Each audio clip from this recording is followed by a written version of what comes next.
4 babies with no parents living in an orphanage had to be rushed to a bomb shelter when the Ukrainian city of Sumy was surrounded by armed forces. Local officials say they were among dozens of orphans who spent 2 weeks in the shelters, while the northeastern city was under siege. They reached relative safety at last over the weekend, after they were evacuated hundreds of miles west to the Kiev Heart Center. Boris Tudorov is a cardiac surgeon at the hospital. All 4 were born earlier this year. Some are 1 month old, others 2 months old. They found themselves on the front line. They found themselves in a situation where they needed help, but there was no one to help them because the fighting had started.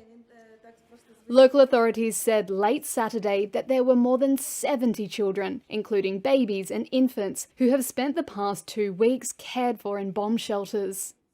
Most have been evacuated and transferred to Lviv in the west of Ukraine. But some, like these 4, were too sick to travel.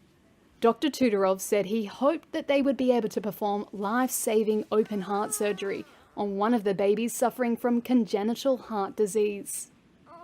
However, this hospital is just 7 miles away from the front line in the suburb of Brovary in Kiev, and some fear attacks by Russian forces attempting to advance on the city.